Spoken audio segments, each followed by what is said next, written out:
ورځې یو بله جلسې ته ښه راغلاست. په دغه جلسه کې موږ معین انتګرال خواص لولو. راځئ ګرانو زده کوونکو چې خپل درس پیل کړو. زموږ عنوان ده معین انتګرال په خواص.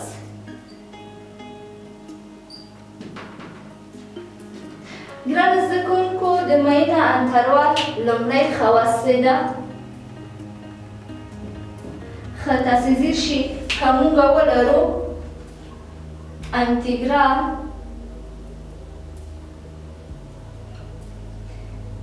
b تر a پورې f x dx دا سیدی مساوي کیږي انتګرال د b تر a پورې f t dt پورې. یعنی څنګه؟ ښه تاسو مثال ته ځیر شئ.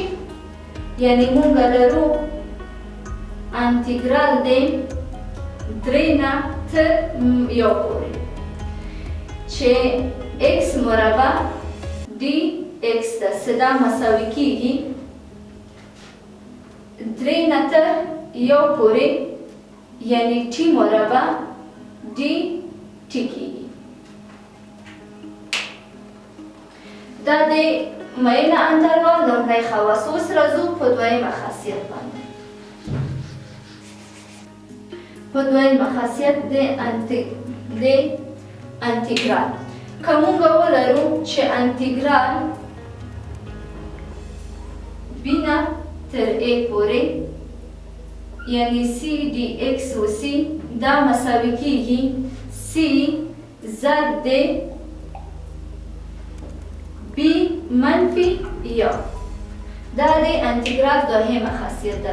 ښه تاسې ځیر شئ عددي مثال ته. یعنی که موږ ولرو چې انتګرال 4 تر 1 پورې دا مساوي کیږي یعنی انتګرال د 4 نه تر 1 پورې 3 dx وسي دا مساوي کیږي دلته سی څه شی ده؟ 3 ده. دلته وګورئ سی څه شی ده؟ سی ده او دلته څو راغلی؟ 3 لیکو 3. زمونږ بي څو ده؟ 4 ده. لیکو 4. علامه څه شی ده؟ منفي ده. دلته ګورو د a په ځای څه شی راغلی؟ دلته 1 راغلی. لیکو 1 مساوي کیږي یعنی 3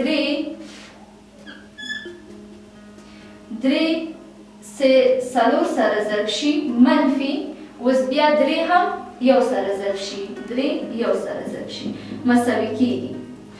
اوس 3 4 سره ضرب شي څو کیږي ګرانو زده کوونکو؟ یا په خلاصه ډول داسې هم کولی شو چې ولیکو 3 د 4 نه 1 لاړ شي څو پاتې کیږي؟ 3 3 سره ضرب شي څو کیږي؟ 9 په خلاصه ډول باندې. که داسې بیل بیل هم ضرب کوو هماغسې کیږي. که داسې خلاصه هم اول جمع تفریق عملیه په قوس کې خلاص کړو بیا 3 ورسره ضرب کړو 9 کیږي. دا و د معین انتګرال دویمه خواص. اوس راځو په دریمه خواص باندې.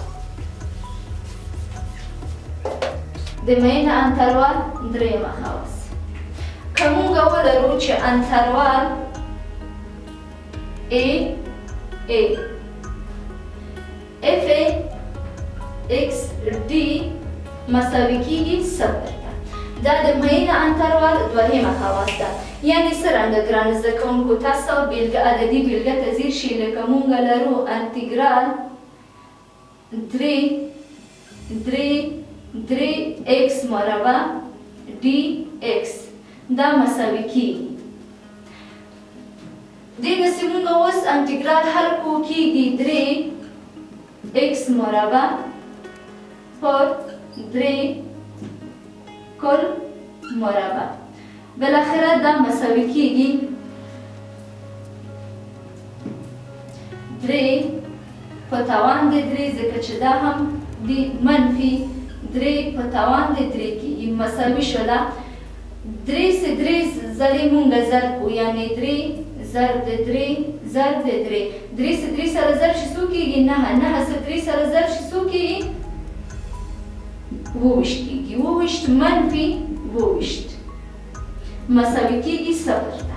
بالاخره موږ دې نتیجه ته ورسېدو چې د معین انتګرال خواص څه شی ده؟ کله چې پورته او ښکته انټګرال یو بل سره مساوي وي لکه ای ده د هغې حاصل دلته څه هره یو عددي فرق نه کوي بیا هم هغه حاصل یې صفر وځي. ګرانه زده کوونکو دا و زموږ د ریاضي اخرنۍ جلسه چې موږ ریاضي تدریسي پروګرام د شپږم ټولګي نه نیولی تر 12م ټولګي پورې وله. خدای دې وکړي چې تاسو ته دغه زموږ ټوله جلسې ګټوره تمام شوې وي. تاسو مهربان او بخښونکي الله ته سپارم. ښه وخت د خدای پامه.